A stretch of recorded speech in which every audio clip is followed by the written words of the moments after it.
So welcome to Golconda Institute. So let's begin the current affairs session of today. So మనం ఈ రోజు current affairs సెషన్లో important topics అన్నిటి కూడా discuss చేద్దాం. సో ఫస్ట్ మనకి ఏంటంటే ఈరోజు జాయింట్ ఎక్సర్సైజెస్ సంబంధించినటువంటి వజ్ర ప్రహార్. సో వజ్ర ప్రహార్ ఏంటంటే ఇది ఒక joint exercises in terms of military exercise అన్నమాట. సో ఏ రెండు కంట్రీస్ మధ్య ఈ military exercise okay Vajra Prahar. Okay the title ఏంటంటే వజ్ర ప్రహార్. సో మనకు 2023లో ఓకే 14th ఎడిషన్ ని కండక్ట్ చేస్తున్నారు రైట్. సో మనకు వజ్ర ప్రహార్ అనేది joint military exercises between India as well as US. Okay మనం జస్ట్ బిఫోర్ క్లాస్లో కూడా చదువుకున్నాం యుద్ధ అభ్యాస్ రైట్. యుద్ధ అభ్యాస్ యుద్ధ అభ్యాస్ అనేది ఎవరి మధ్య? ఇది కూడా ఇండియా యుఎస్ మధ్య జరుగుతున్నటువంటి జాయింట్ ఎక్సర్సైజ్ అన్నమాట right. At the same time Vajra Prahar కూడా India okay India and US అంటే ఇండో యుఎస్ అని అంటాం. ఓకే ఎక్కడ అంటే మేఘాలయలో జరుగుతుంది. Okay where it is happening అంటే it is at Meghalaya. Okay మనకు 21st నవంబర్ నుంచి 11th డిసెంబర్ 2023 వరకు ఈ పర్టికులర్ జాయింట్ ఎక్సర్సైజ్ అనేది జరుగుతుంది. ఓకే మన okay from 21st November to 11th December వరకు జరుగుతుంది. What is this? ఇది వజ్ర ప్రహార్ అనే జాయింట్ మిలిటరీ ఎక్సర్సైజెస్ ఏ రెండు కంట్రీస్ మధ్యన అంటే it is India as well as US. ఈసారి ఎన్నో ఎడిషన్ అంటే it is the 14th edition. 14th edition. Okay మనకు ఫస్ట్ టైం ఈ వజ్ర ప్రహార్ ఎప్పుడు కండక్ట్ చేశారంటే 2010లో బిగిన్ అయింది. Okay remember Vajra Prahar military exercises ఏ ఇయర్లో స్టార్ట్ అయిందంటే 2010లో స్టార్ట్ అయింది. ఓకే అండ్ 2023కి ఇది 14th edition. Okay first time ఎక్కడ జరిగిందంటే ఇండియాలోనే జరిగింది. ఓకే సో మీరు ఇది గుర్తుపెట్టుకోవాలి. వజ్ర ప్రహార్ అంటే ఏ రెండు కంట్రీస్ మధ్యలో జరుగుతున్నటువంటి ఎక్సర్సైజెస్. ఇది ఫస్ట్ బేసిక్ క్వశ్చన్. ఓకే మనకు ఫస్ట్ బేసిక్ క్వశ్చన్ ఏం అర్థం అవ్వాలంటే వజ్ర ప్రహార్ అనేది ఏ రెండు కంట్రీస్ మధ్య అంటే India as well as US. Vajra Prahar. Okay what is this? ఇంతకుముందు క్లాస్లో ఏం చూసాము? యుద్ధ అభ్యాస్ 22 అని చూసాము. యుద్ధ అభ్యాస్ 22 అని చూసాము. ఇది కూడా India as well as US. Okay మన ఇంతకుముందు మిత్రశక్తి. ఓకే మిత్రశక్తి ఏ రెండు కంట్రీస్ మధ్య? India and Sri Lanka. India and Sri Lanka. Okay and Trishakti Prahar ఎక్కడ చూసాము? ఇండియన్ అంటే within India 3 commanded forces అంటే Indian navy, Indian navy, Indian air force okay and military army. ఈ మూడు కలిపి ఏంటి? త్రిశక్తి ప్రహార్. త్రిశక్తి ప్రహార్ జైసల్మార్ రాజస్థాన్ అని చదివాం మనం previous class just before day class. So Trishakti Prahar ఏమో విత్ ఇన్ ఇండియా 3 ఫోర్సెస్ మధ్య and India Sri Lanka Mitra Shakti.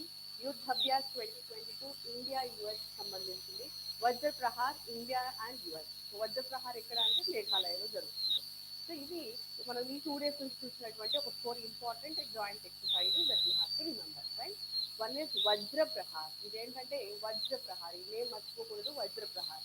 So ఇలాంటివన్నీ చాలా బేసిక్ అనమాట. మనం ఫస్ట్ టైం సెకండ్ టైం చదివినప్పుడు చాలా పర్ఫెక్ట్గా చదువుకుంటే అనేది కన్ఫ్యూజన్ అనేది ఉండదు. ఒక సింగిల్ లైన్ స్టేట్మెంటే కదా గుర్తుంటుంది అని అనుకుంటాం. బట్ ఇక్కడే మనకు చాలా మార్క్స్ పోయే ఛాన్సెస్ ఉంటాయి. సో ఇలాంటి మ్యాథ్స్ ఫాలోయింగ్ అవ్వచ్చు, లేకపోతే డైరెక్ట్ క్వశ్చన్ అడగవచ్చు. ఓకే సమ్ టైమ్స్ మనం వేగర్గా చూసినప్పుడు ఇది మిస్టేక్లో మనం రాంగ్ ఆప్షన్ పెట్టే ఛాన్సెస్ ఉంటాయి. సో ఇలాంటివి చాలా కేర్ఫుల్గా సింపుల్ క్వశ్చన్స్ చాలా డెలికేట్గా మనం గుర్తుపెట్టుకోవాల్సి వస్తుంది. సో ఇలాంటివి చదివేటప్పుడు మనం ఏంటంటే కంపారిజన్గా మనం ఇంతకుముందు చదువుకున్న వాటితోటి ఒకసారి రిలేట్ చేసుకుంటే మనకి ఇంకా పర్ఫెక్ట్గా గుర్తుంది. ఓకే సో వన్స్ అగైన్ మళ్ళీ ఒకసారి రిపీట్ చేద్దాం. వజ్ర Prahar India US. Okay Yudh Abhyas India US and Mitra Shakti India Sri Lanka and Trishakti Prahar within India. Okay very important. So remember this. Next Gyanodaya express.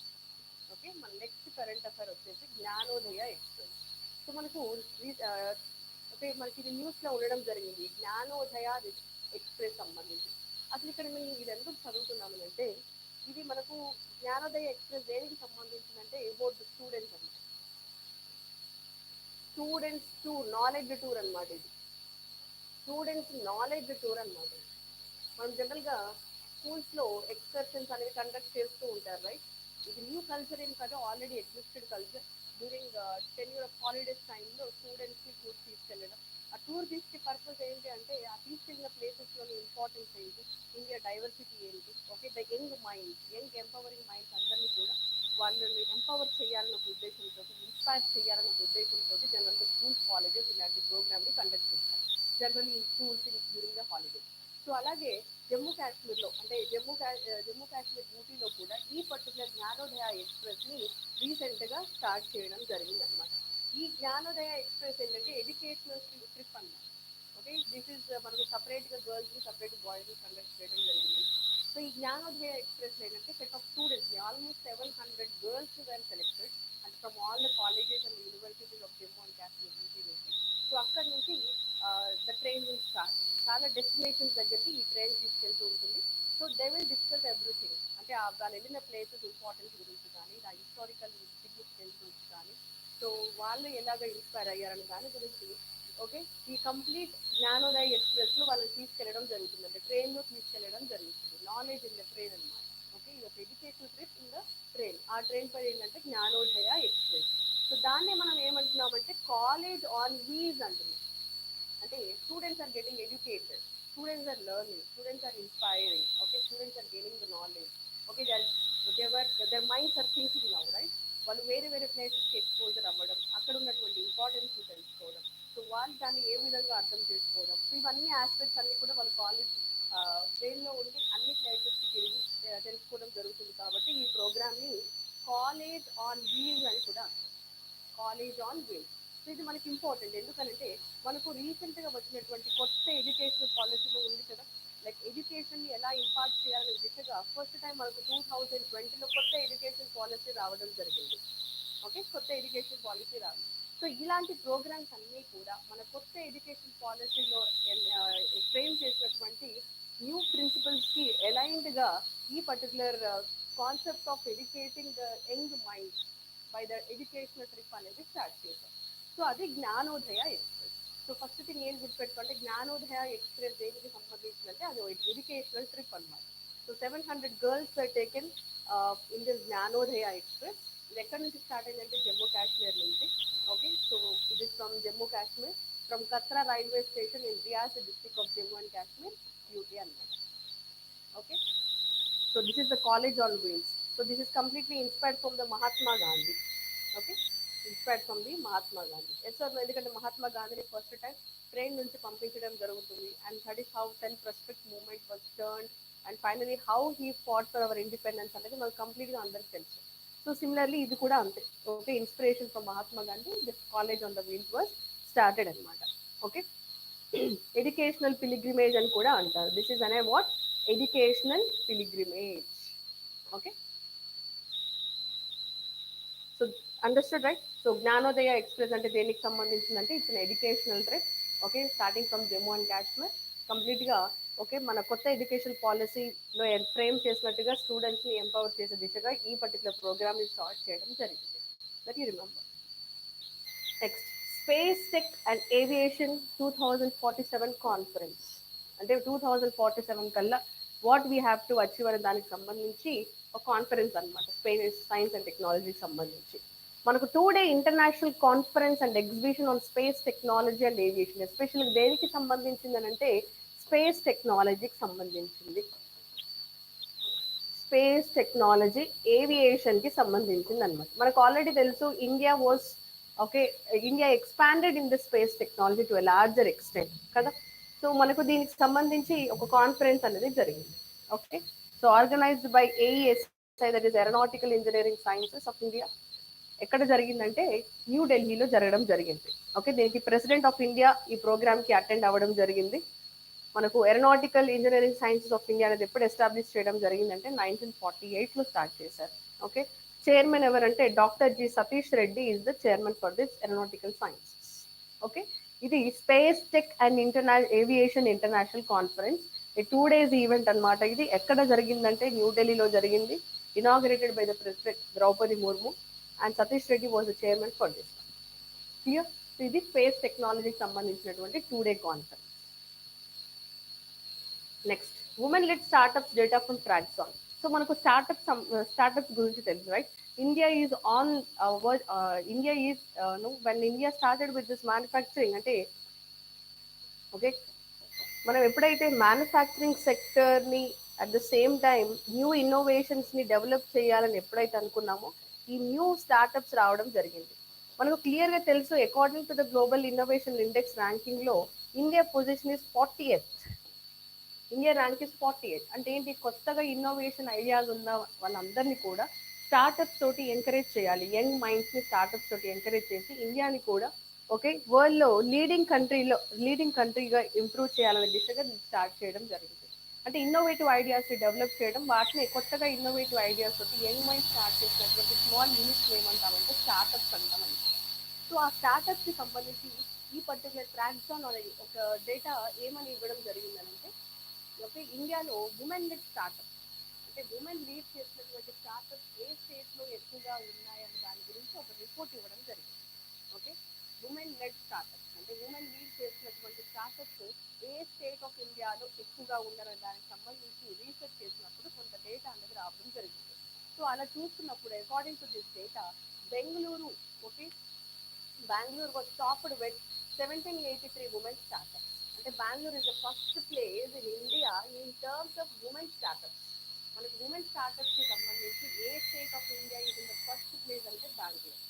Okay బెంగళూరులో ఏంటంటే ఎక్కువగా ఉమెన్ లెడ్ చేసిన స్టార్టప్స్ అనేవి ఉన్నాయి. ఎంతమంది ఉమెన్ ఉన్నారంట అంటే 1783 women. Okay 1783 startups are there which are leaded by the ఉమెన్తో లీడ్ చేసినటువంటి స్టార్టప్స్ ఎన్ని ఉన్నాయంటే 1783. సో మన ఏ స్టేట్ ఆఫ్ ఇండియాని గుర్తుపెట్టుకోవాలి, Bengaluru you have to remember. So Bengaluru is the state of this country which is having the highest number of the women lead startups. Very important for examination both for prelims as well as mains. Okay, then give this difference in that. Next, second place lo Mumbai, third place lo Delhi, and Hyderabad is in the sixth rank with 437 startups which are by women. సో హైదరాబాద్ ఏ place ఉందంటే sixth rank లో ఉంది. ఇది కూడా మనం important. So మన Hyderabad has become very famous for the startup. మనకి ఎప్పుడైతే టీ హబ్ ఒక ఇంక్యుబేటర్ ని స్టార్ట్ చేశారో 2015లో, main purpose of T hub ఏంటి, స్టార్ట్అప్స్ ని ఎంకరేజ్ చేయాలి, కొత్త ఇన్నోవేటివ్ ఐడియాస్ ని ఎంకరేజ్ చేయాలి. టీ హబ్ అంటే ఏంటి, all the facilities for the young mind. వాళ్ళకి ఒక ఐడియా తోటి వస్తే ఐడియాని ఎలా డెవలప్ చేయాలి, వాళ్ళకి ఇన్వెస్ట్మెంట్ ఏ రకంగా వస్తాయి, ఓకే అడ్వైజర్స్ కానీ, ఓకే వాళ్ళకి కావాల్సిన పాలసీ సపోర్ట్ కానీ, ఇన్వెస్ట్మెంట్ క్రెడిట్ సపోర్ట్ కానీ, ఏ విధంగా వాళ్ళు ఆర్గనైజ్ చేసుకోవాలని దిశగా వాళ్ళకి ఈ ఇంక్యుబేటర్ సిస్టమ్ అనేది సపోర్ట్ చేస్తున్నారు. సో అలాగే టీ హబ్ గురించి, టీ హబ్ మనకి హైదరాబాద్ లో స్టార్ట్అప్స్ ని ఎంకరేజ్ చేస్తుంది. మనకు టీ హబ్ 2.0 సెకండ్ ఫేజ్ కూడా స్టార్ట్ అవ్వడం జరిగింది. అండ్ రీసెంట్ గానే మనం చూసాము టీ హబ్ లో కొత్త ఇనిషియేటివ్స్ కూడా స్టార్ట్ అయ్యాయి. ఏంటది, T bridge and T scale.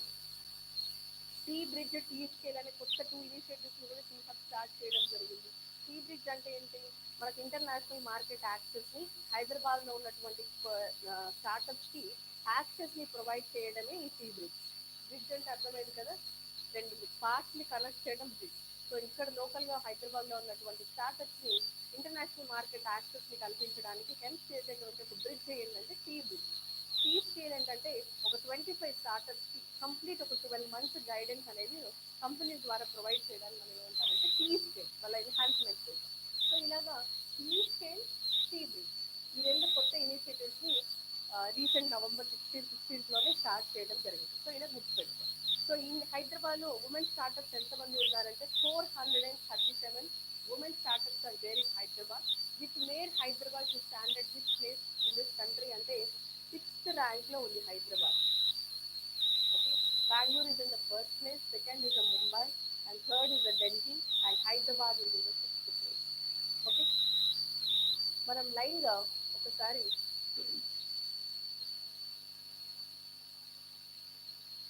One చూసేది. First place Bengaluru, second Mumbai, Delhi third, Gurgaon fourth, fifth Pune, sixth Hyderabad. After Hyderabad it is Chennai, then Noida, then Kolkata. Okay so Hyderabad is in the sixth place. Remember ఇదంతా కూడా ఇన్నోవేషన్ కి సంబంధించింది అనమాట. Innovation, this is all about what innovation. ఎందుకంటే startups అంటేనే innovation, new ideas. Okay so how 1783 startup was top. అంటే ఈ state లో 1783 అంటే ఇండియాలోనే హైయెస్ట్ స్టార్టప్ ఉన్న స్టేట్ అంటే Bengaluru. With how many members అంటే 1783. Okay so this is one you have to remember, very important. Next the hunt prize for Punjabi literature. ఈ Dhahan praise ఏంటంటే మనం చూద్దాము. ఈ ధాన్ ప్రైజ్ దేనికి ఇస్తారంటే, okay, this is in terms of literature award. మనకు పంజాబీ లాంగ్వేజ్లో, okay, it's largest international literary award for fiction books in Punjabi language. అంటే పంజాబీ లాంగ్వేజ్లో రాసినటువంటి ఫిక్షన్ బుక్స్కి ఇచ్చే prize Dhahan prize. Okay, the Deepti Babuta the first women to back this prize. అంటే ఇప్పటి వరకు ఇండియాలో ఇది ఎవరు ఫీమేల్కి రావడం జరగలేదు. So first time Deepti Babuta she was the first women who is back this prize. Okay, so ఎవరిస్తారు ఈ ప్రైజ్ అంటే Canada India educational society and university of British Columbia. Okay, ఈ 2013 నుంచి ఇవ్వడం జరుగుతుందండి. Okay, next. సో తనకు దీప్తి బట్టుటకు ఏ పబ్లికేషన్కి సంబంధించి ఇవ్వడం జరిగిందంటే హంగర్ బ్రీత్స్ లైక్ దిస్ అనే ఒక పంజాబీ లిటరేచర్కి సంబంధించి తనకు ఈ అవార్డుని, ఈ ప్రైజ్ని ఇవ్వడం జరిగింది. Okay, so this is in terms of అవార్డ్స్లో సంబంధించి మనం గుర్తుపెట్టుకోవాల్సిన important topic. Okay, next Luxembourg prime minister. మనకు రీసెంట్గా జరిగినటువంటి లగ్జంబర్గ్ దాంట్లో కొత్త ప్రైమ్ మినిస్టర్ ఎన్నుకోవడం జరిగింది. It's look freedom. So look freedom is the prime minister for the Luxembourg. Okay, because Prime Minister Narendra Modi has tweeted congratulating him. So that's why it is in the news. And now and then మనకి ఎగ్జామ్స్లో కూడా ఇలా న్యూగా elect అయిన president prime minister సంబంధించి question అడుగుతున్నారు. So ఇది కూడా మీరు గుర్తుపెట్టుకోవాలి. Okay, look freedom. Okay, Luxembourg LU వచ్చింది, ఇలా గుర్తుపెట్టుకోండి, LU and LU. So look freedom. Okay, so Luxembourg is a European country. Capital is Luxembourg. Currency is the euro. So he is the Sweden. He is the Sweden, the new Prime Minister for the Luxembourg. So ఇది prime minister లెవెల్లో మనం గుర్తుపెట్టుకోవాల్సిన point. Emmy award. So international Emmy award. Okay, మనకి యాక్చువల్గా international Emmy awards ఎవరిస్తారంటే international, okay, television arts and science arts వాళ్ళు ఇస్తారన్నమాట. Okay, international academy for television arts ఈ పర్టికులర్ ఇంటర్నేషనల్ ఎమ్మీ అవార్డ్స్ని ఇవ్వడం జరుగుతుంది. ఓకే, మనకి ఈసారి 51st Emmy awards, international Emmy awards ఇవ్వడం జరిగింది. సో మనకి ఇండియా నుంచి producer Ekta Kapoor was awarded. Producer Ekta Kapoor was awarded for the Emmy awards. Okay, first Indian women film maker to receive this award from India. 2 members select చేశారు. First is Ekta Kapoor, the second one is Vir Das. Okay, so the comedian. Okay, international Emmy for కామెడీలో వీర్ దాస్ ఇవ్వడం జరిగింది and Ekta కపూర్కి ఇవ్వడం జరిగింది. ఈ రెండు names గుర్తుపెట్టుకోండి, Vir Das and Ekta Kapoor. 2 people have got this award, Ekta Kapoor and Vir Das. ఈ రెండు నేమ్స్ మాత్రం గుర్తుపెట్టుకోండి. ఎమ్మీ అవార్డ్ ఎవరిస్తారు ఈ అవార్డ్స్ అంటే international academy for television arts అనేది ఈ అవార్డుని ICATA. Right, so these are the awards. Next, ISRO's Dr. Madhavaraj, he was selected for Goa government Manohar Parrikar Yuva scientist award. మనకు తెలుసు కదా, Goa CM once upon time Manohar Parrikar. After he said this award was introduced, that is Manohar Parrikar Yuva scientist అవార్డ్ని తన పేరు మీదుగా start చేయడం జరిగింది. So ఈ ఇయర్కి గాను this award was given to this doctor Madhavaraj. ఎవరంటే he works in ISRO. Okay, so award comprises 5 years. అంటే మనకు సైన్స్ అండ్ టెక్నాలజీకి సంబంధించి హైయెస్ట్ క్యాష్ ప్రైజ్ ఇస్తున్నటువంటి ఒక అవార్డ్ అన్నమాట. సో ఆ కేసెస్లో కూడా మీరు దీన్ని గుర్తుపెట్టుకోవాల్సి ఉంటుంది. అంటే సైన్స్ అండ్ టెక్నాలజీ ఎప్పటి వరకు ఇస్తున్న దాంట్లో ఇది హై ఇండియాలో, ఓకే, హై క్యాష్ ప్రైజ్ ఇచ్చినటువంటి award. Okay, Manohar Parrikar Yuva scientist award. So ఎవరికది doctor మాధవరాజ్కి ఇవ్వడం జరిగింది. సో అలా గుర్తుంది. Next, 54th international film festival of India, that is IFFI. Okay, మనకు 54th international film festival, okay, of India ఎక్కడ జరిగిందంటే గోవా. మనకి యాక్చువల్లీ 2004 నుంచి గోవాలోనే జరుగుతుంది. ఇదొక పాయింట్ గుర్తుపెట్టుకోండి. Okay, international film festival of India awards అనేది మనకి ఇండియాలో ఏ స్టేట్లో 2004 నుంచి కంటిన్యూస్గా జరుగుతున్నాయంటే remember it is Goa. Next year మీకు క్వశ్చన్ వచ్చినా కూడా అది హెడ్ క్వార్టర్ అంటే ఏ వెన్యూ ప్లేస్ నుంచి అవార్డ్స్ ఇవ్వడం జరుగుతుందని అంటే గోవా అని గుర్తుపెట్టుకోవాలి. ఎందుకంటే 2004 నుంచి అదే ప్లేస్ నుంచి ఈ అవార్డ్స్ని ఇస్తున్నారన్నమాట. ఏంటంటే international film festival of India awards. So international film festival awards of ఇండియాలో మనకి ఇప్పుడు ఈసారి చాలా ఇంపార్టెంట్ న్యూస్ ఏంటంటే Madhuri Dixit received special recognition for contribution to Bharatiya cinema. Because Almost we have seen 3 to 4 generations. Okay, that's why she was given with this award. మనకు మాధురి దీక్షిత్కి special recognition for contribution SRC అంటాం, అంటే special recognition for contribution to Bharatiya సినిమాకు గాను తను చేసినటువంటి కాంట్రిబ్యూషన్స్కి సంబంధించి honours చేశారనమాట. ఓకే, దానికి ఆ స్పెషల్ అవార్డు ఏమంటాం, special recognition for contribution to Bharatiya cinema అనే ఒక రికగ్నేషన్ ఎవరికి ఇవ్వడం జరిగింది ఈసారి జరిగినటువంటి 54th international film festival of India అవార్డ్స్లో. అంటే మాధురి దీక్షిత్ అని గుర్తుపెట్టుకోవాలి, ఎందుకంటే తను చాలా అవార్డ్స్ తీసుకోవడం జరిగింది. ఆల్మోస్ట్ 6 అవార్డ్స్ వరకు కూడా ఫిలింఫేర్ అవార్డ్స్ నుంచి తీసుకోవడం జరిగింది. సో తను 2-3 generations నుంచి కూడా తను సస్టైన్ అవుతున్నటువంటి తన కాంట్రిబ్యూషన్ భారతీయ సినిమాకి ఇస్తుంది. కాబట్టి ఈ పర్టికులర్ అవార్డు తనకి ఇవ్వడం జరిగింది. స్పెషల్ రికగ్నేషన్ ఫర్ అవార్డు పేరు ఏంటి, special recognition for contribution for Bharatiya cinema అనే ఒక హానర్ని ఎవరికి ఇచ్చారు అని అంటే మాధురి దీక్షిత్. ఏంటి అది స్పెషల్ టర్మ్ మనం గుర్తుపెట్టుకోవాల్సింది, special recognition for contribution to Bharatiya cinema అని ఒక టైటిల్ ఎవరికి ఇవ్వడం జరిగిందని అంటే మాధురి దీక్షిత్ అని గుర్తుపెట్టుకోవాలి. ఎప్పుడు ఇచ్చారు అంటే at Goa during the 54th international film festival of India అవార్డ్స్లో ఈ పర్టికులర్ హానర్ టైటిల్ ఎవరికి ఇచ్చారంటే మాధురి దీక్షిత్. సో మనకి ఎవరు ఆర్గనైజ్ చేస్తారు ఈ international film festival of India awards అని అంటే national film development corporation, ministry of information and broadcasting and government of India and entertainment society of Goa. So వీళ్ళందరూ కూడా కలిసి ఈ ఆర్గనైజేషన్ ఈవెంట్ని ఆర్గనైజ్ చేస్తారు. Next 25 years for the international space station. మనం చూస్తూ ఉంటాం న్యూస్లో ఐఎస్ఎస్ ఇంటర్నేషనల్ స్పేస్ స్టేషన్. ఈ ఇంటర్నేషనల్ స్పేస్ స్టేషన్ అక్కడ ఎవరు ఎస్టాబ్లిష్, అక్కడ ఎవరు పెట్టారు, then at which year. Okay, so అసలు ఏం జరుగుతుంది ఇంటర్నేషనల్ స్పేస్ స్టేషన్లో, so what is purpose of international space station, ఇండియాకి సపరేట్ ఇంటర్నేషనల్ స్పేస్ స్టేషన్ ఉందా లేకపోతే చేయాలనే ఆలోచన ఉందా, సో వాటి గురించి ఇప్పుడు ఈ టాపిక్లో మనం డిస్కస్ చేద్దాం. సో మనకు November 28, 1998లో ఫస్ట్ టైం ఇంటర్నేషనల్ స్పేస్ స్టేషన్కి సంబంధించి ఒక కార్నర్ స్టోన్ని స్పేస్లో వేయడం జరిగిందనమాట. ఓకే, అంటే ఇనిషియేషన్ ఎప్పుడు అంటే స్టార్టింగ్ ఎప్పుడు ఇంటర్నేషనల్ స్పేస్ స్టేషన్కి సంబంధించి యాక్టివిటీ స్టార్ట్ అయిందంటే November 28, 1998. సో ఇప్పటికి అది ఒక 25 yearsని కంప్లీట్ చేసింది. ఓకే, సో ఇంటర్నేషనల్ స్పేస్ స్టేషన్ని స్టార్ట్ చేసి ఎన్ని ఇయర్స్ అవుతుందంటే 25 years అవుతుంది. ఓకే, మనకు తెలుసు ఇంటర్నేషనల్ స్పేస్ స్టేషన్ అనేది largest space craft in orbit around the earth. అంతే కదా, ఎర్త్ చుట్టూదా. ఓకే, ఇంటర్నేషనల్ స్పేస్ స్టేషన్ అనేది ఒక స్పేస్ క్రాఫ్ట్. కాకపోతే మిగతా వాటికి దీనికి డిఫరెన్స్ ఏంటంటే astronauts can go for research and can also stay at international space station అనమాట. అంతే కదా, ఆస్ట్రోనాట్స్ అక్కడికి వెళ్ళి ఉండొచ్చు, రీసెర్చ్లో పార్టిసిపేట్ చేయొచ్చు. ఆల్మోస్ట్ ఈ ఇంటర్నేషనల్ స్పేస్ స్టేషన్ అనేది 400 tons ఉంటుంది. The weight is heavy. International space station, okay, that is orbiting around which planet, earth. Okay, మనకి ఇంటర్నేషనల్ స్పేస్ స్టేషన్ని, ఓకే, ఇంటర్నేషనల్ స్పేస్ స్టేషన్ని అసలు ఎవరెవరు ఏ కంట్రీస్ కలిసి అక్కడ పెట్టడం జరిగింది. ఓకే, మన ఎర్త్ చుట్టూ ఆర్బిట్ అయినటువంటి ఈ ఇంటర్నేషనల్ స్పేస్ స్టేషన్ని ఆర్గనైజ్ చేసింది ఏ కంట్రీస్. ఇది చాలా ఇంపార్టెంట్ క్వశ్చన్, ఎందుకంటే 25 years ఈ సంవత్సరానికి కంప్లీట్ చేసుకుంది ఎవరు, international space station. So international space station ఏం చేస్తుందంటే మనకు మామూలుగా అయితే అక్కడ ఆ రీజన్ ఆఫ్ ఎర్త్ ఆర్బిట్లో ఉండడం అనేది ఆస్ట్రోనాట్స్కి పాసిబుల్ అవ్వదు. బట్ ఇంటర్నేషనల్ స్పేస్ స్టేషన్లో ఆ స్పేస్ క్రాఫ్ట్లో మాత్రం ఇది పాసిబిలిటీ ఉంటుంది. సో వీటి డీటెయిల్స్ అన్నీ కూడా సైన్స్ అండ్ టెక్నాలజీ క్లాసెస్లో చూస్తారు.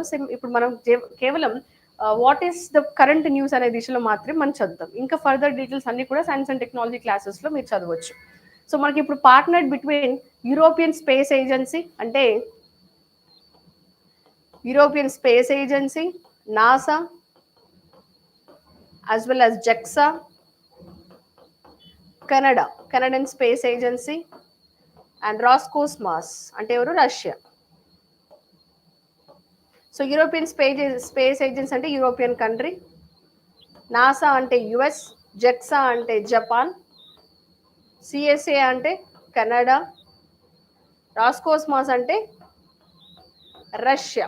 సో ఇలాగా ఈ అన్ని కంట్రీస్ పార్టిసిపేట్ అవుతాయి.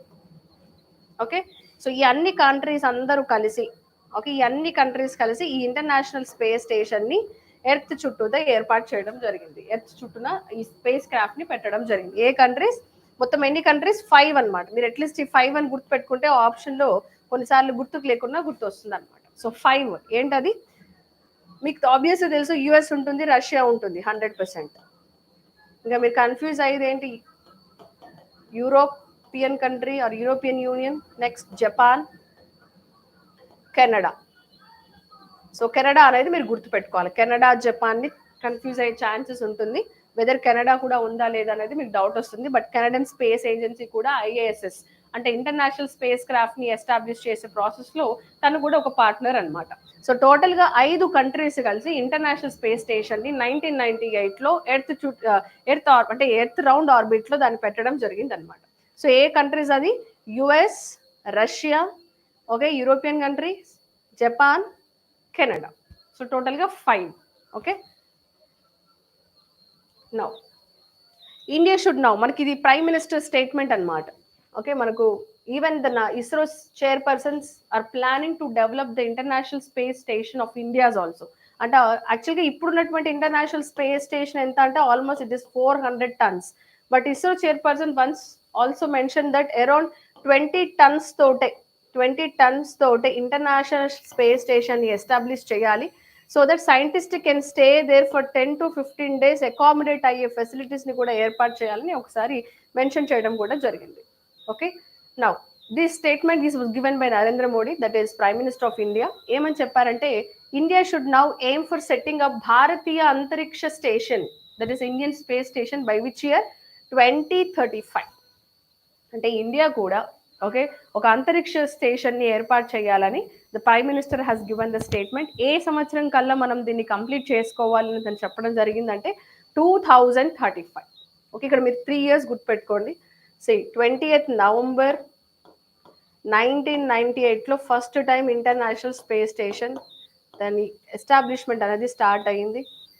2023 కల్లా it has completed 25 years. And 2035 కల్లా మన గోల్ ఏంటంటే భారతీయ అంతరిక్ష స్టేషన్ వాస్ అనుకోండి. ఓకే, భారతీయ అంతరిక్ష స్టేషన్ ని స్టార్ట్ చేయాలి ఎప్పటికల్లా 2035. సో 98, 23, 2035. సో ఇది గుర్తుపెట్టుకుంటే మీకు ఈ 3 ఇంపార్టెంట్ ఇష్యూస్ అనేది గుర్తుంటుంది. క్లియర్? సో 1998, 2023, 2035 మన టార్గెట్ ఇయర్ ఏంటి? ఇండియాకి సపరేట్ గా భారతీయ అంతరిక్ష స్టేషన్ ఏర్పాటు చేయాలని ఎప్పటి వరకు అనుకున్నారు? 2035. నెక్స్ట్ మనకు రీసెంట్ గా న్యూస్ లో మీరు చూసే ఉంటారు, there are 40 workers okay trapped in the tunnel collapse in Uttarkashi. Okay, మనకు వాళ్ళు కన్స్ట్రక్ట్ చేసినటువంటి మనకు ఈ చార్ధామ్ యాత్ర తెలుసు కదా అందరికి. మనకు Char Dham all weather road project ని ఒకటి సెంట్రల్ గవర్నమెంట్ స్టార్ట్ చేసింది. ఏంటది? Char Dham all weather road project. So ఈ all weather road project development భాగంలో ఎప్పుడైతే వర్క్ స్టార్ట్ అవుతున్నాయో ఆ వర్క్స్ టైంలో ఒక ఇన్సిడెంట్ జరిగింది. ఓకే, అంటే కన్స్ట్రక్షన్ టైంలో ఒక ఇన్సిడెంట్ జరిగింది. ఆ ఇన్సిడెంట్ లో ఆల్మోస్ట్ 40 workers అంతా కూడా ఆ టనల్లో ట్రాప్ అయిపోయారు. ఓకే, సో ఎందుకు అయ్యారు ఏంటంటే because of land slide. Okay, అది టనల్. ఓకే, టనల్స్ కన్స్ట్రక్షన్ జరిగేటప్పుడు ఏమవుతుంది, పైన సాఫ్ట్ సాయిలే కనుక, లైమ్ స్టోన్ సాయిలే కనుక ఉంటే ఏమవుతుంది, ల్యాండ్ స్లైడ్ జరిగినప్పుడు మొత్తం కుంగిపోతుంది కదా. సో అలాగా ఈ దీంట్లో ట్రాప్ అయిపోయారు అనమాట. The soil is not very okay the soil is not very hard, చాలా సాఫ్ట్, అంటే లైమ్ స్టోన్ సాయిల్ ఉంటుంది. సో అందుకని ఏమవుతుంది, అది కుంగిపోతుంది అనమాట. ల్యాండ్ స్లైడ్ పక్క నుంచి అది పడగానే ఏమవుతుంది, దీని అంతా కూడా డౌన్ వెళ్ళిపోతుంది. సో ఆ కన్స్ట్రక్షన్ టైంలో ఇట్లా 40 workers దాంట్లో ట్రాప్ అయ్యారు. So let us see the details of this. Okay, incident happened in under construction at Silkiara Bharkot tunnel in Uttarakhand. So ఈ టనల్ కన్స్ట్రక్షన్ టైంలో ఇది జరగడం జరిగింది. Okay, due to land slide. మనకు ఈ సిల్కియారా బార్కోట్ టనల్ ఎవరెవరు ఏ ప్లేసెస్ ని కనెక్ట్ చేస్తుందంటే Yamunotri on the south end to Dharasu on the north end. So యమునోత్రిని కనెక్ట్ చేసే టనల్ ప్రాజెక్ట్ కంప్లీషన్ ప్రాసెస్ లో ఈ ల్యాండ్ స్లైడ్ ఈవెంట్ జరిగి ఒక 40 workers అనే వాళ్ళు ట్రాప్ అవ్వడం జరిగింది. ఓకే, ఎక్కడ అంటే ఉత్తరకాశి. సో మీరు ఈ ప్లేసెస్ గుర్తుపెట్టుకొని సిల్కియారా బార్కోట్ టనల్, ఆ టనల్ ఏంటంటే ఏ టనల్ కొలాప్స్ అయ్యింది రీసెంట్ గా ఉత్తరకాశి ఉత్తరాఖండ్ లో అంటే సిల్కియారా బార్కో టనల్. ఇది ఏ 2 ప్లేసెస్ ని కనెక్ట్ చేస్తుంది అని అంటే యమునోత్రి అండ్ ధారస్సుని కనెక్ట్ చేస్తుంది. ఓకే, ఇది ఏ ప్రాజెక్ట్ లో భాగంగా అంటే Chardham all weather road project లో భాగంగా దీన్ని కన్స్ట్రక్ట్ చేసే టైంలో ఈ ఇన్సిడెంట్ అనేది జరిగింది. Okay, so that is about the tunnel incident. Next, India international trade fair. Okay, India international trade fair IITF మనకి ఎక్కడ జరిగింది? ఇండియా ఇంటర్నేషనల్ ట్రేడ్ ఫేర్ అంటే గుర్తుపెట్టుకోండి, న్యూఢిల్లీ. ఇది చాలా important, India international trade fair. Okay, ఎక్కడ జరిగింది? న్యూఢిల్లీలో జరిగింది. సో ఈ ట్రేడ్ ఫేర్లో మనకు టెక్స్టైల్, జామ్దాని సారీ టెక్స్టైల్ని షోకేస్ చేయడం జరిగింది. మనకు ఈ particular India international trade fair event ఎక్కడ జరిగిందని అంటే న్యూఢిల్లీ అని చెప్పాం కదా. సో ఒక థీమ్ బేస్ మీద జరుగుతుంది మనకి. కాన్ఫరెన్సెస్ కానీ okay, very important events like this జరిగినప్పుడు ఏంటంటే ఒక థీమ్ బేసిస్ మీద జరుగుతాయి. సో ఆ థీమ్ ఏంటంటే వసుదైవ కుటుంబకం యునైటెడ్ బై ద ట్రేడ్ అని. ఓకే, వసుదైవ కుటుంబకం యునైటెడ్ బై ద ట్రేడ్ అనే థీమ్. ఓకే, వసుదైవ కుటుంబకం యునైటెడ్ బై ద ట్రేడ్ అనేది థీమ్. ఓకే, మనకు ఈ పర్టికులర్ ఈవెంట్లో ఏ శారీని షోకేస్ చేశారంటే జామ్దాని శారీ. సో జామ్దాని అంటే it's a Persian origin. It's vividly pattern sheer cotton fabric woven on handloom, అంటే హ్యాండ్లూమ్తో చేసినటువంటి కాటన్ ఫ్యాబ్రిక్ మీద చేసేటువంటి ఒక హ్యాండీక్రాఫ్ట్, ఒక హ్యాండ్ వువెన్, హ్యాండ్లూమ్ టెక్స్టైల్ అనమాట. ఇది ఎక్కువగా బంగ్లాదేశ్, డెరాన్, Bengal it is very famous.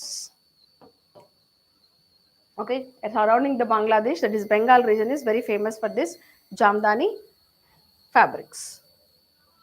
So అది ఎక్కడ షోకేస్ చేశారని నేను గుర్తుపెట్టుకోండి, India international trade fair. Next, world children's day.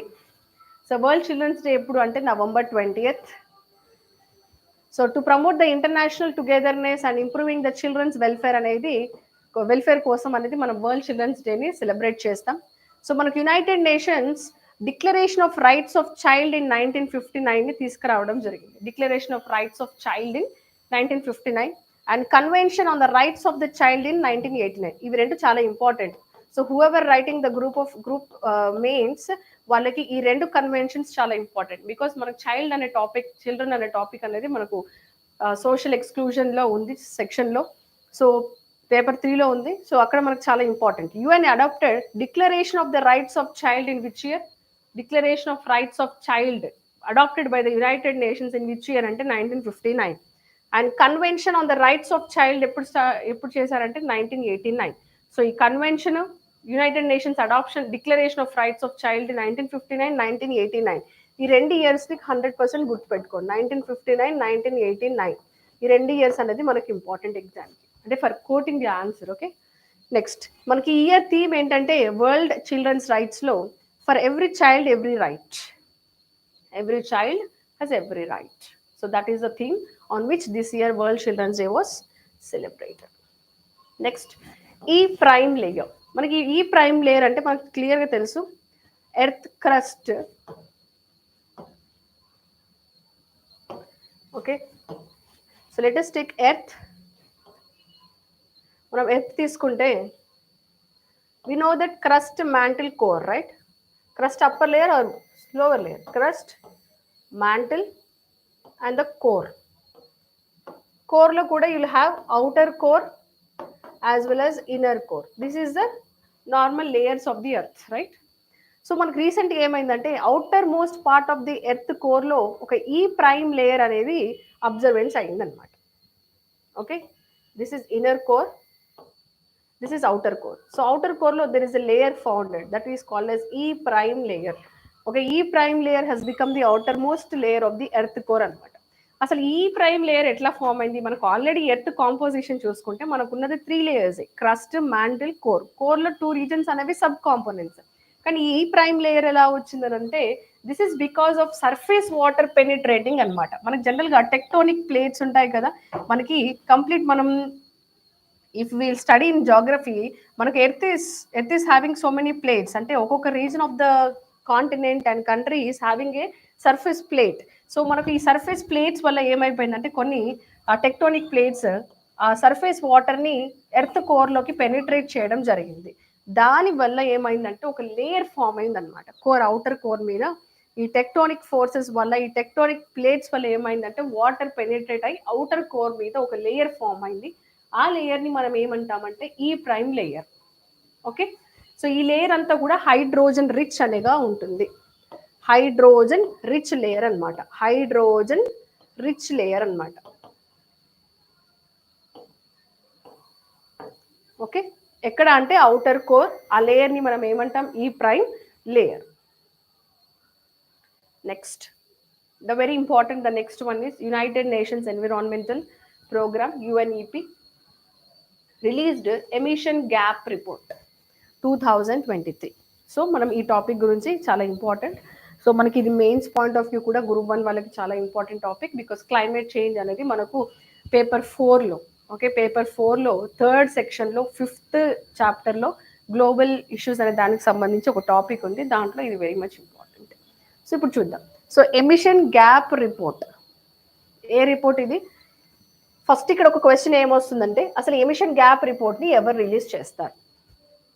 Emission gap రిపోర్ట్ని ఎవరు రిలీజ్ చేస్తారంటే యుఎన్ఈపి. యుఎన్ఈపి ఎప్పుడు ఫామ్ అయిందంటే 1972. ఇది ఒకటి గుర్తుపెట్టుకోండి. ఇప్పుడు ఆర్గనైజేషన్స్ మనం నేర్చుకునేటప్పుడు తర్వాత చూద్దాం. సో యుఎన్ఈపి ఇచ్చినటువంటి రిపోర్టే ఎమిషన్ గ్యాప్ రిపోర్ట్ అనమాట. Okay, remember emission gap report. ఏ ఎమిషన్స్ అనేది మనం చూద్దాం. ఓకే, ఆ ఎమిషన్ రిపోర్ట్ ఏంటి, ఆ రిపోర్ట్లో ఏముంది, ఏ ఎమిషన్స్ గురించి వీళ్ళు రిపోర్ట్ ఇస్తారనేది will see now. But understand first, అసలు ఈ ఎమిషన్ గ్యాప్ రిపోర్ట్ని ఎవరు ఇస్తారు అంటే యుఎన్ఈపి ఇస్తుంది ఈ రిపోర్ట్. ఓకే, మనకు ఈసారి ఇచ్చినటువంటి రిపోర్ట్ ఎన్నో రిపోర్ట్ అంటే 14th రిపోర్ట్ అనమాట. మనకు కొన్నిసార్లు ఆప్షన్స్లో ఈ క్వశ్చన్స్ని కూడా అడిగే ఛాన్స్ ఉంటుంది. So remember 14th emission gap report. Okay, ఈ ఎమిషన్ గ్యాప్ రిపోర్ట్ ఏం చేస్తుందంటే మనకు అందరికి క్లియర్గా తెలుసు గ్లోబల్ వార్మింగ్ గురించి. గ్లోబల్ వార్మింగ్ గురించి అందరికి తెలుసు, రైట్? మనం బేసిక్గా అర్థం చేసుకోవాలంటే ఫస్ట్ చూడండి, మనకు ఎర్త్ ఉంది. ఎర్త్ మీద టెంపరేచర్ మెయింటైన్ అవుతేనే లైఫ్ పాసిబిలిటీ అనేది ఉంటుంది, అది మన అందరికి తెలుసు. అంటే హీట్ లైట్ అనేది ఎర్త్ మీద రీటైన్ అయినప్పుడు మాత్రమే లైఫ్ పాసిబిలిటీ అనేది ప్లానెట్ మీద జరుగుతుంది, రైట్? మనకు ఎర్త్ మీద లైఫ్ పాసిబిలిటీ జరగాలంటే, లైఫ్ అనేది సస్టైన్ అవ్వాలంటే ఎర్త్ మీద హీట్ లైట్ అనేది రీటైన్ అవ్వాలి. మనకు సన్ ద్వారా వస్తున్నటువంటి లైట్ అండ్ హీట్ని ఎర్త్ అట్మాస్ఫియర్లో రీటైన్ చేయాలి కొంతవరకు. ఓకే, రీటైన్ చేసినప్పుడు ఏమవుతుంది, లైఫ్ పాసిబిలిటీ, లైఫ్ యాక్టివిటీ అనేది జరుగుతుంది. లేకపోతే సెల్స్ ఫ్రోజన్ అవుతాయి. Then when the sun light heat లేకపోతే ఏమవుతుంది, ఆ కోల్డ్ టెంపరేచర్స్కి లైఫ్ రైప్ అవ్వదు, రైట్? సో అందుకనే మనకు retainment of certain heat and light is must for sustaining the life on the earth. అంటే బయోడైవర్సిటీ, లైఫ్ పాసిబిలిటీ ఎర్త్లో ఉండడానికి కారణం ఏంటంటే because earth is capable of retaining the atmosphere's heat and light. అంటే sun నుంచి వస్తున్నటువంటి లైట్ హీట్ని retain చేసుకునే కెపాసిటీ ఎర్త్కు ఉంది, కాబట్టి ఎర్త్ మీద లైఫ్ పాసిబిలిటీ ఉంది, రైట్? సో దీనికి కారణం ఎవరు అని అంటే మనకు గ్రీన్ హౌస్ గ్యాసెస్ అంటాం. గ్రీన్ హౌస్ గ్యాసెస్ మనకు కార్బన్ మోనాక్సైడ్ కానీ, క్లోరోఫ్లోరో కార్బన్స్ కానీ, ఓకే నైట్రస్ ఆక్సైడ్స్ కానీ, వీటన్నిటిని మనం ఏమంటామంటే గ్రీన్ హౌస్ గ్యాసెస్ అని అంటాం. ఈ గ్రీన్ హౌస్ గ్యాసెస్ ఏం చేస్తాయంటే మనకు సన్ నుంచి వస్తున్నటువంటి హీట్ లైట్ సర్ఫేస్ మీద పడగానే కొంత బ్యాక్ రిఫ్లెక్ట్ అవుతుంది. ఇలా రిఫ్లెక్ట్ అయ్యేటప్పుడు మొత్తం రిఫ్లెక్ట్ అవ్వదు, రైట్? కొంత రీటైన్ అవుతుంది ఎర్త్ సర్ఫేస్ మీద. ఈ రీటైన్ చేసే గ్యాసెస్ని మనం ఏమంటాం, గ్రీన్ హౌస్ గ్యాసెస్ అని అంటాం. ఓకే, ఎర్త్ సర్ఫేస్ మీద టెంపరేచర్ని రీటైన్ చేసేటువంటి, ఆ ట్రాప్ చేసేటువంటి సన్స్ హీట్ని ట్రాప్ చేసేటువంటి గ్యాసెస్ని మనం ఏమంటాం, గ్రీన్ హౌస్ గ్యాసెస్ అంటాం. ఈ green house gases adequate percentage ప్రపోర్షన్లో అట్మాస్ఫియర్లో ఉన్నప్పుడు ఎవ్రీథింగ్ ఇస్ ఫైన్. కానీ ఈ గ్రీన్ హౌస్ గ్యాసెస్ కనుక పెరిగితే, right, if green house gases కనుక ఇంక్రీజ్ అవుతాయి, if the green house gases కనుక ఇంక్రీజ్ అవుతాయి, that will leads to global warming. Global warming అంటే ఏంటి, టెంపరేచర్ ఇంక్రీజ్ అవుతుంది, గ్లోబల్ యావరేజ్ టెంపరేచర్స్ పెరుగుతాయి. గ్లోబల్ టెంపరేచర్స్ పెరిగినప్పుడు ఏమవుతుంది, ఐస్ క్యాప్స్, గ్లేషియర్స్ ఇవన్నీ మెల్ట్ అవ్వడం స్టార్ట్ అవుతాయి. సో క్లైమేట్ చేంజ్ అవుతుంది. క్లైమేట్ అనేది ఏమవుతుంది, చేంజ్ అవుతుంది. ఓకే, అంటే నార్మల్గా ఉండాల్సినటువంటి టెంపరేచరు, విండ్ ప్రెషర్స్, మాయిశ్చర్స్ ఇవన్నీ కూడా ఆల్టర్ అయిపోతాయి. ఆల్టర్ అయినప్పుడు ఏమైతాయి, ఆల్టర్డ్ కండిషన్స్లో లైఫ్ పాసిబిలిటీ అనేది డిస్టర్బెన్స్లోకి వెళ్తుంది. సో ఆ డిస్టర్బెన్స్ వల్ల చాలా కాన్సిక్వెన్సెస్ అనేది హ్యూమన్ అనేది ఫేస్ చేయాల్సి వస్తుంది. ఓకే, సో గ్లోబల్ వార్మింగ్ ఎప్పుడు వస్తుందంటే ఈ గ్రీన్ హౌస్ గ్యాసెస్ ఎన్హాన్స్ అయినప్పుడు ఈ గ్లోబల్ వార్మింగ్ అంటే గ్లోబల్ టెంపరేచర్స్ పెరుగుతూ ఉంటాయి. ఈ గ్లోబల్ టెంపరేచర్స్ ని లిమిట్ చేయాలి అంటే పెరగకుండా మనం చూసినప్పుడు ఏమవుతుంది, మనకు దీనివల్ల వచ్చే కాన్సిక్వెన్సెస్ జరగవు, కాన్సిక్వెన్సెస్ ఉండవు. ఎలాంటి కాన్సిక్వెన్సెస్ ఉంటాయంటే లైఫ్ పాసిబిలిటీ ఆఫ్ హ్యూమన్ అనేది చాలా డేంజర్లోకి వెళుతుంది, అంతే కదా. సో దాని నుంచి మనల్ని కాపాడుకోవాలంటే ఈ గ్లోబల్ వార్మింగ్ అనేది మనం ఒక దగ్గర స్టాప్ చేయలాగా మన యాక్టివిటీని చూసుకోవాలి. ఎందుకంటే ఇక్కడ గ్రీన్ హౌస్ గ్యాసెస్ ఎందుకు పెరుగుతున్నాయి, because of human activity, anthropogenic activity వల్ల పెరుగుతున్నాయి, న్యాచురల్ యాక్టివిటీ కంటే కూడా. సో ఈ హ్యూమన్ యాక్టివిటీని మనం కంట్రోల్ చేసి ఈ గ్రీన్ హౌస్ గ్యాసెస్ ని పెరగకుండా చూసుకుంటే ఈ గ్లోబల్ వార్మింగ్ అనేది, ఈ గ్లోబల్ టెంపరేచర్ అనేది లిమిట్ లో ఉన్నప్పుడు మనకు ఎలాంటి హ్యూమన్ ఎండేంజర్ కాన్సిక్వెన్సెస్ రావు. లేకపోతే ఏమవుతుంది, కాన్సిక్వెన్సెస్ వల్ల చాలా హ్యూమన్ ఫేస్ చేయాల్సి వస్తుంది. ఓకే, సో మనకు ఈ ఎమిషన్ గ్యాప్ రిపోర్ట్ ఏంటంటే మనకు కార్బన్ ఎమిషన్స్ అంటే గ్యాసెస్ మనకు because of industrialisation especially from the 1800 industrial area నుంచి చూసుకుంటే చాలా వరకు మ్యానుఫ్యాక్చరింగ్ సెక్టర్స్, ఇండస్ట్రియల్ సెక్టర్స్ వల్ల ఏమైపోయిందంటే carbon emission, green house gases emissions పెరిగిపోవడం జరిగింది. క్లోరోఫ్లోరో కార్బన్స్ కానీ, సల్ఫర్ ఆక్సైడ్స్ కానీ, నైట్రస్ ఆక్సైడ్స్ కానీ, okay, even ground level ozone level కూడా ఇంక్రీజ్ అవ్వడం, లెడ్ ఇంక్రీజ్ అవ్వడం. సో ఇలాంటివి గ్యాసెస్ అన్ని ఇంక్రీజ్ అవ్వడం వల్ల ఏమవుతుందంటే మన టెంపరేచర్ ఇంక్రీజ్ అవుతుంది. ఎందుకు ఇంక్రీజ్ అవుతుందంటే ఈ గ్యాసెస్ అన్నిటికీ కూడా ఎక్కువ హీట్ రీటైన్ చేసే కెపాసిటీ ఉంది. ఎక్కువ హీట్ నే కనుక రీటైన్ చేస్తే ఏమవుతుంది, గ్లోబల్ గా టెంపరేచర్ పెరిగితే అండ్ కాన్సిక్వెన్సెస్ విను. సో మన పర్పస్ ఏంటి, ఈ గ్రీన్ హౌస్ గ్యాసెస్ ని లిమిట్ లో ఉంచాలి. లిమిట్ పెరిగితే ఏమవుతుంది, global warming, global temperatures on an average పెరుగుతూ ఉంటాయి. సో పెరగకుండా మనం జాగ్రత్త పడాలి. సో ఇది ఆ ఎమిషన్ అంటే ఈ ఎమిషన్స్ ఈ గ్రీన్ హౌస్ గ్యాస్ ఎమిషన్స్ ఎందుకు రిపోర్ట్ ఇవ్వడం జరిగింది. ఎందుకు రిపోర్ట్ అంటే ఈ గ్రీన్ హౌస్ గ్యాసెస్ ఏ విధంగా ఉంటాయో మనం దాని ద్వారా గ్లోబల్ వార్మింగ్ ని మనం ఎస్టిమేట్ చేయవచ్చు. గ్రీన్ హౌస్ గ్యాసెస్ లిమిట్ లో ఉన్నాయనుకోండి మన గ్లోబల్ వార్మింగ్ జరగదు, అంటే టెంపరేచర్స్ పెరగదు. ఓకే, సో ఈ ఎమిషన్ గ్యాప్ రిపోర్ట్ అనేది ఈ గ్రీన్ హౌస్ గ్యాస్ ఎమిషన్స్ కి సంబంధించింది. ఓకే, సో మనకి ఈ green house gas emission report ఏం ట్రాక్ చేస్తుందంటే hour progress in limiting the global warming well below 2°C. అంటే మనకు యాక్చువల్గా ప్యారిస్ అగ్రిమెంట్ కానీ, ఓకే, ఓకే, మనకు 2015లో ఓకే UNFCC COP21 మీటింగ్లో ప్యారిస్ అగ్రిమెంట్ అంటే ఇండియా ఇనిషియేటివ్ తీసుకున్నటువంటి ప్యారిస్ అగ్రిమెంట్లో మన గ్లోబల్ యావరేజ్ టెంపరేచర్ 1.5°C అంటే బిలో 2°C లోనే ఉంచాలి. 2 అంటే గ్లోబల్ యావరేజ్ టెంపరేచర్ 2°C కంటే ఎక్కువగా పెరిగింది అనుకోండి ఏమవుతుంది, there will be multiple hazardous conditions ఉంటాయి. అంటే క్లైమేట్ మొత్తం ఆల్టర్ అయిపోతుంది, ఐలాండ్ కంట్రీస్ అన్ని మునిగిపోతాయి. ఓకే, ఇప్పుడు మాల్దీవ్స్ లాంటి ఐలాండ్ కంట్రీస్ కానీ ఇవన్నీ ఏమైపోతాయి, సీ లెవెల్ రైజ్ అయితే ఏమవుతాయి, చాలా ఐలాండ్ కంట్రీస్ అన్ని మునిగిపోతాయి. సో అలాంటి కాన్సిక్వెన్సెస్ ని మనం చూడకుండా అంటే లిమిట్ లో ఉంచాలని చెప్పేసి బిలో 2°C వరకు మాత్రమే మనం ఉంచాలని నిర్ణయించారనమాట. ఓకే, సో మనకు 2°C below, okay, 2°C below ఉంచడంలో మనం సక్సెస్ అవుతున్నామా కాదా అనే ఒక ప్రోగ్రెస్ ని ట్రాక్ చేసే రిపోర్టే ఈ emission gap report. See remember, below 2°C ఉండాలి అండ్ అంటే ప్యారిస్ అగ్రిమెంట్ లో ఏం చెప్పారంటే 1.5°కి వరకు మాత్రమే మనం ఎమిషన్స్ ఉండాలి, అంతకు మించి దాటకూడదు అనేది మనం ప్యారిస్ అగ్రిమెంట్ లో తీసుకున్నటువంటి ఒక రిజల్యూషన్ అనమాట. సో మన ఈ 2 రిజల్యూషన్స్ ప్రోగ్రెస్ లో ఉన్నాయా అంటే 2°C దాటుతున్నాయా, 1.5కే మనం స్టిక్ ఆన్ అయ్యా ఉన్నామా, లేకపోతే 1.5 కంటే పెరుగుతుందా, 2° దాటే ఛాన్సెస్ ఉన్నాయా అనే ప్రోగ్రెస్ ని ట్రాక్ చేసే రిపోర్టే ఈ ఎమిషన్ గ్యాప్ రిపోర్ట్, అంటే green house gas emissions report అనమాట. ఎవరు ఇచ్చారంటే UNEP ఇస్తుంది. సో ఈ రిపోర్ట్స్ వల్ల మనకి ఏం అర్థం అవుతుందంటే we will understand whether we are moving into a progressive or regressive side వెళ్తున్నాం అనేది మనకు అర్థమవుతుంది. దాన్ని బట్టి ఆ కంట్రీస్ ఎవరైతే ఈ రెజల్యూషన్ తీసుకున్నారో they can check once again to limit the global emissions అనమాట. ఎందుకంటే ఇది ఏ ఒక కంట్రీతో వచ్చింది కాదు, అన్ని కంట్రీస్ ఇన్వాల్వ్ అయితే, because air you cannot stop at one place, it will has a multiple effect, air has no boundary, right. So ఒక కంట్రీ తీసుకున్నంత మాత్రాన that is not going to happen, every country has to involve and take steps to prevent the emissions అనమాట. So దీనికి ఈ progress ని check చేసే రిపోర్టే emission gap report. So ఆ రిపోర్ట్లో ఏమేముందో చూద్దాం. హైలైట్స్, జస్ట్ ఈ హైలైట్స్ చూడండి, జస్ట్ అండర్స్టాండ్ చేసుకోండి అంతే. So 86 days okay, have been recorded with temperature exceeding 1.5 degree Celsius. అంటే 2023లో చూసుకుంటే 86 డేస్లో 1.5 డిగ్రీ సెల్సియస్ టెంపరేచర్ దాటేస్తుంది గ్లోబల్ యావరేజ్.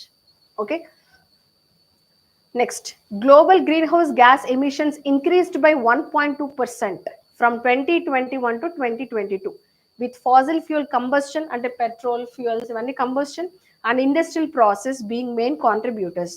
ఏది ఎక్కువగా కాంట్రిబ్యూట్ చేసిందంట ఈ 1.2% గ్లోబల్ గ్రీన్ హౌస్ గ్యాస్ ఎమిషన్స్లో అంటే industrial process as well as Faasil fuel. అంటే మనం పెట్రోల్ డీజిల్ ఇవన్నీ యూజ్ చేస్తాం కదా, vehicular pollution. So vehicle use చేసే ఫ్యూయల్సే కదా ఫాజిల్ ఫ్యూయల్స్ అంటే. ఈ ఫాజిల్ ఫ్యూయల్స్ వాడకం వల్ల ఇండస్ట్రియల్ ప్రాసెస్ వల్లనే మనకు ఈ 1.2% of global average temperature global emissions అనేవి ఇంక్రీజ్ అవ్వడం జరిగింది. సో ఇక్కడ 2 పాయింట్స్ ఈ హైలైట్స్లో. ఫస్ట్ థింగ్ ఏంటంటే 1.5 డిగ్రీ సెల్సియస్ దాటి ఎన్ని రోజులు చూసామంటే 86 డేస్. 86 డేస్ 1.5 డిగ్రీ సెల్సియస్ దాటి ఉంది. Next, global green house gas emissions ఇంతకుముందు చూసాం కదా గ్రీన్ హౌస్ గ్యాసెస్ అనేది. ఓకే, ఈ గ్రీన్ హౌస్ గ్యాసెస్ ఎంత ఇంక్రీజ్ అయ్యాయంట అకార్డింగ్ టు దిస్ రిపోర్ట్ 1.2% ఈ green house gases increase అయ్యాయంట.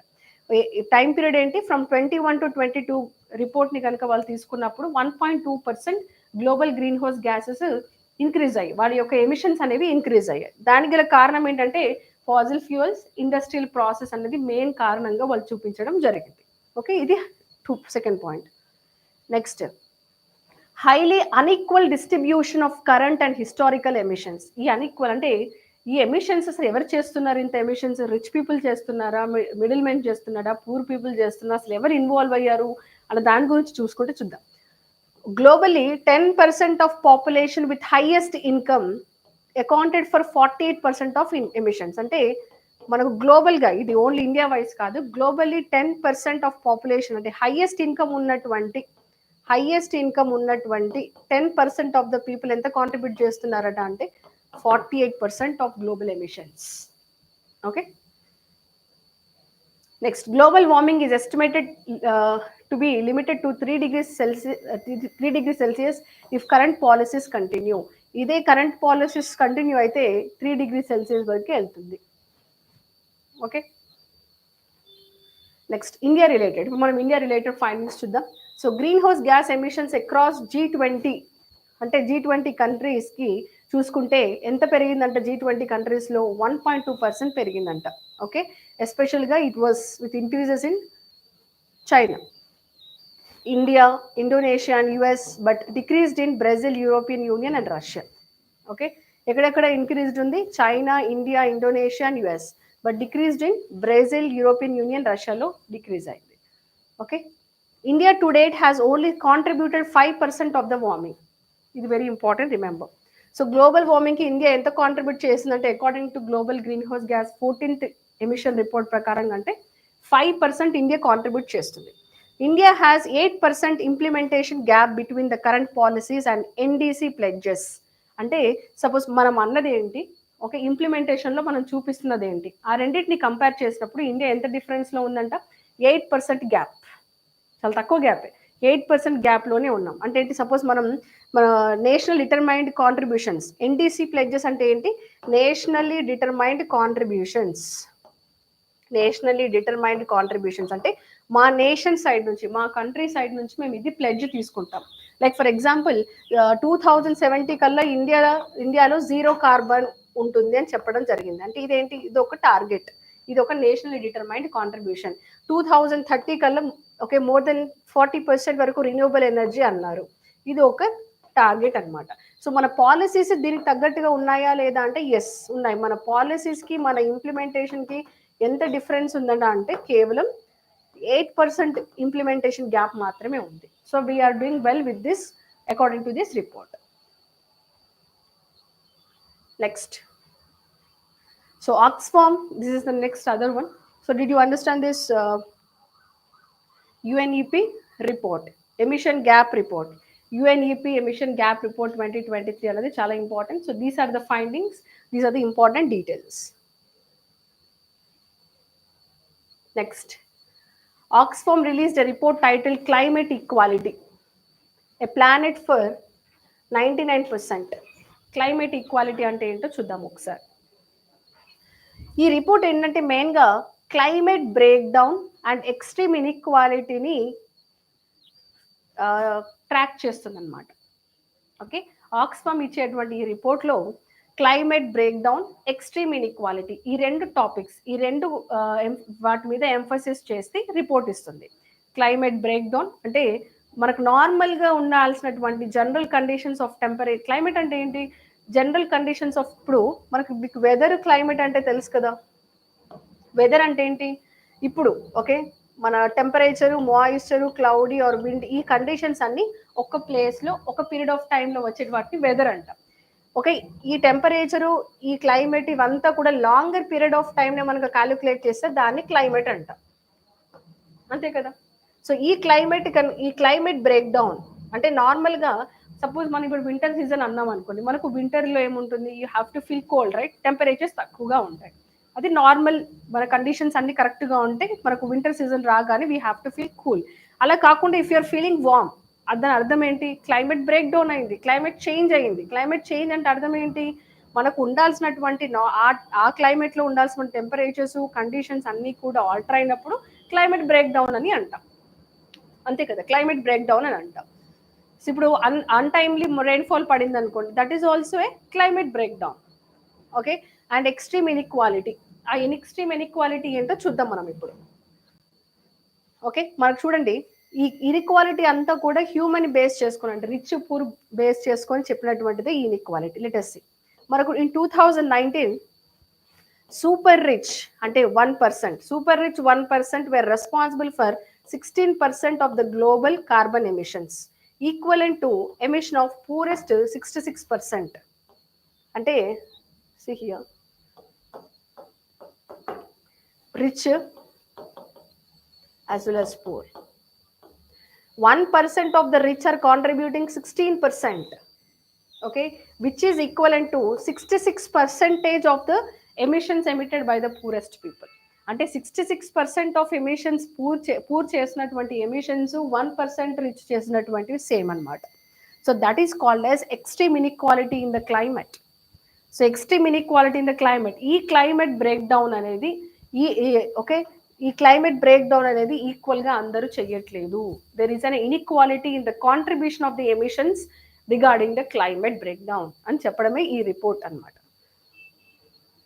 See, since the 1990, super rich 1% burned through twice as much as of carbon budget as the poorest half of the community combined.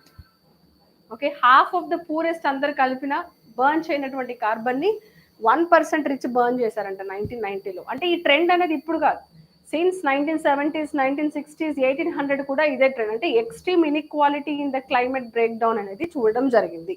Okay, emissions of 1% are set to be over 22 times more than the safe limit in the 2030. Okay, next, emissions of super rich 1% in 2019 are enough to cause 1.3 million deaths due to the heat.